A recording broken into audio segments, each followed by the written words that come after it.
Para quem olhava de fora, via uma menina de 18 anos, normal, tomava biritinhas, ia pra balada, tinha seus casinhos, seus paquerinhas. Naquela época eu fumava, cigarro ainda era super bem tolerado. E eu era educada, eu era popularzinha, ia bem na escola.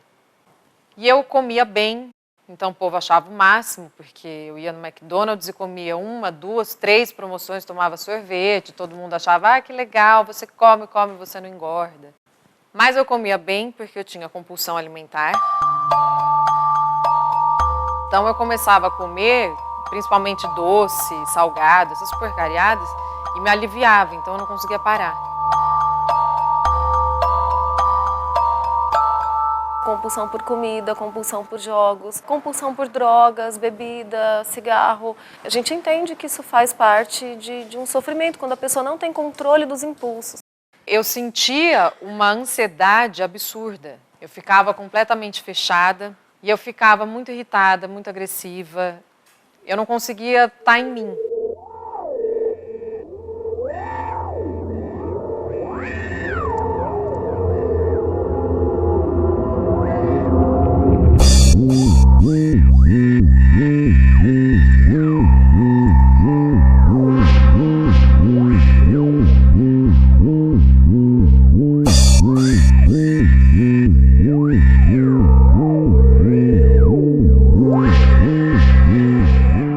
E era esse turbilhão de emoção, e eu sozinha eu não conseguia lidar, mas eu me sentia culpada, porque eu estava sentindo aquilo e eu tentava sentir diferente, eu não conseguia.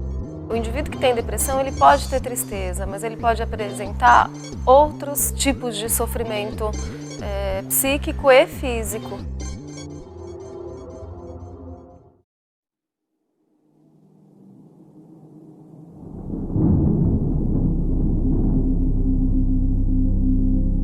Era uma sensação de aperto no peito, uma angústia muito forte,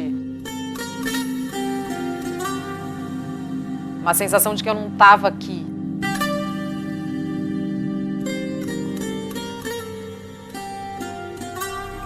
Era como se eu não merecesse existir.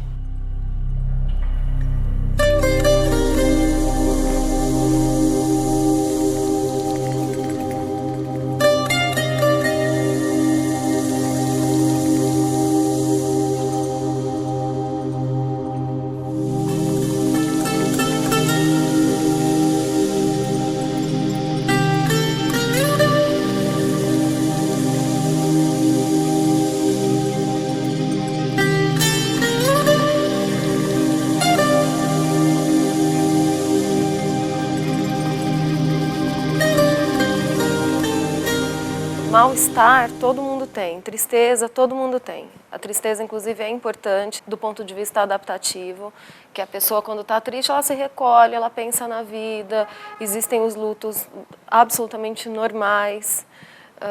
Porém, por quanto tempo essa pessoa está passando por esse sofrimento dito normal? Eu não tinha energia, eu vivia muito cansada, chorava do nada. A pessoa fica com um nível de energia muito baixo, falta no trabalho. Aliás, a depressão é uma das maiores causas de absenteísmo no trabalho, especialmente depressão leve, que a pessoa falta uma vez, depois continua indo, aí depois de um mês falta de novo, né? E aí ela acaba dificilmente se dá conta de que ela tem depressão porque ela não está triste. E eu não conseguia colocar o pé, literalmente, colocar os pés no chão. Eu usava muito salto, tanto que o meu apelido na época da faculdade era tamanca. Me doía, se eu ficasse com os 2 pés no chão, eu sentia dor. Então eu vivia na meia ponta, nem bailarina.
E eu bebia, porque de certa maneira as bebidinhas, a cervejinha, os vinhos, me aliviava dessas sensações ruins. Mas eu bebia para aliviar, dava aquela aliviada, só que logo em seguida eu piorava, eu ficava muito pior.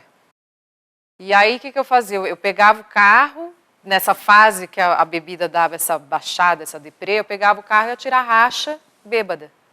Né? E a molecada da cidade que eu morava achava o máximo porque eu tirava racha e era legal. Fora isso, ela pode ter perda do prazer nas atividades em que normalmente ela tinha, perda da libido, em casos mais graves, ideias de morte. Eu só conseguia ver tudo de ruim que existia. Pensava muito em morte, muito em desgraça, eu não conseguia me concentrar. Nem escovar o dente direito, não funcionava nas mínimas coisas. E eu sentia esse vazio imenso que parecia que não ia passar nunca. E eu não falava nada para ninguém desse monte de emoção bagunçada, porque eu tinha vergonha, eu não queria que ninguém soubesse.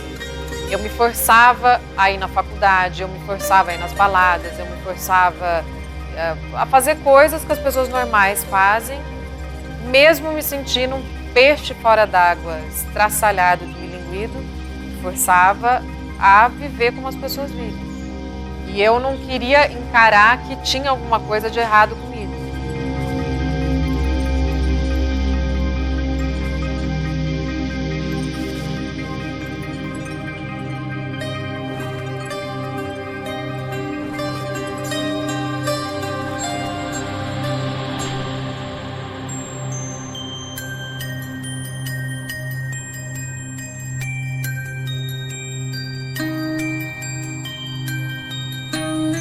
E eu sozinha, eu não conseguia reagir. Porque um transtorno mental é muito mais forte do que a vontade de trocar os pensamentos negativos por positivos.